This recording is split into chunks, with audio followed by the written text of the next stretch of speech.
that was such a beautiful performance to watch. I think maybe your best indoor match you've played. You used every trick out there. What allowed you to feel so comfortable today? And in the end, the moment that Miami had been building toward finally arrived. Not with chaos, not with unpredictability, but with execution. Because Jan unfolds within a landscape that Alcaraz has fundamentally reshaped. The expectations, a tournament where consistency prevailed, where discipline carried the day, where execution, structure, and control, Alcaraz brings something else entirely, an element that cannot be measured in titles alone. The unpredictability, the explosive brilliance, the moments that redefine matches in an instant. And that, like Roger Federer, who last achieved the feat in 2017, the full force of the tour is present. When Alcaraz stands on the other side of the net, bringing with him the chaos, the intensity, and the unfinished. Because Sinner has taken his moment. He has answered the opportunity. He has proven that he can lead when the inevitable return of Alcaraz. The clash of styles. The collision between control and chaos. Because in this new era of tennis, titles matter. But defining moments? They're still waiting to be written. The ball on the racket, I think I was really electric. Jannik Sinner has now reached 13 big titles. A collection that spans Grand Slams, ATP Finals, Masters 1,000 crowns, and the highest honors the sport has, setting the tone at the very just 2 titles. A margin-distant chase. It is a race. A rapidly intensifying battle between 2 players, but to truly understand what this moment represents, you have to look beyond the numbers and into the timeline that connects them. Because it all traces back to one defining moment. The US Open final imposed. A performance that reaffirmed his position at the summit of the game, forcing Sinner to step back, to reassess, and ultimately to respond. And respond he did.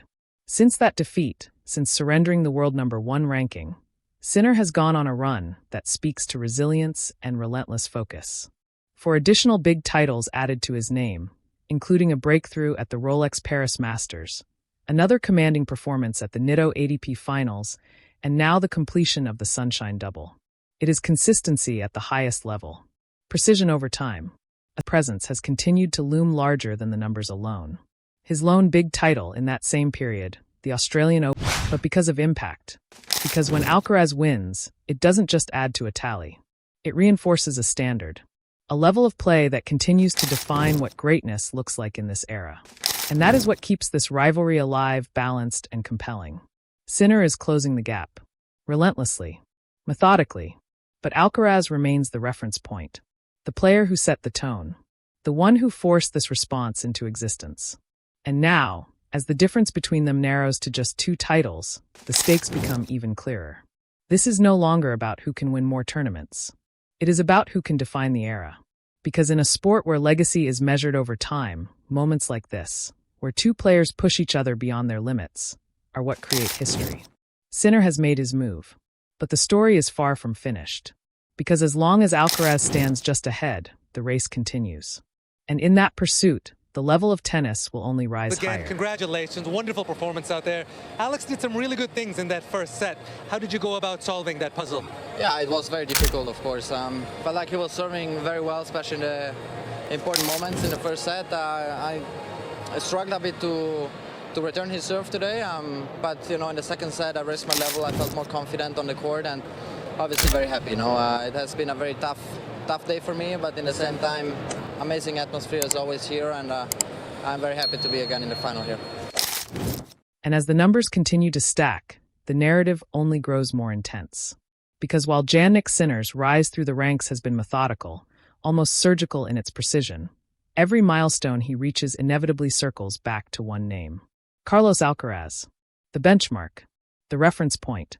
The player who turned this race into something far greater than a collection of titles. Sinner's journey to this moment has been built step by step. From his maiden Masters 1,000 breakthrough in Toronto back in 2023, to now completing the full set of hard-court Masters titles. Rare and demanding achievement that reflects not just talent, but sustained excellence across surfaces, conditions, and seasons. And with the addition of the Sunshine Double, he has entered territory reserved for only a select few in the history of the sport. On paper, it is dominance.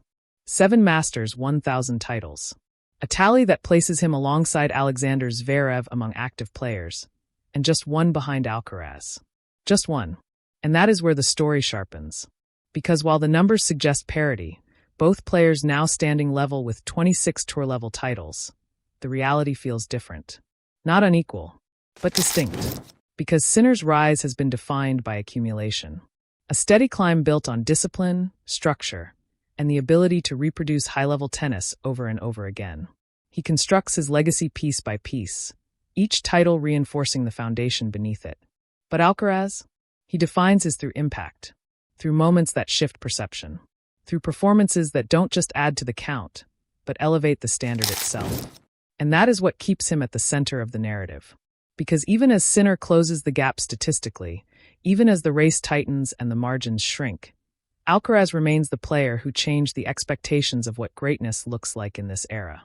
He didn't just enter the conversation. He reshaped it, which is why this rivalry feels so balanced, yet so dynamic at the same time. On one side, a player who represents control, precision, and relentless consistency. On the other, a player who brings unpredictability, creativity, and explosive brilliance that can redefine a match in an instant. And now, with their title counts aligned and their achievements beginning to mirror each other, the stakes rise even higher. Because this is no longer about who is ahead. It is about who can separate, who can create that defining gap, who can step beyond the numbers and claim something more intangible, authority over the era itself. Sinner has done everything right. He has responded. He has improved. He has matched the pace. But as the gap narrows to its smallest point yet, the question becomes even more compelling.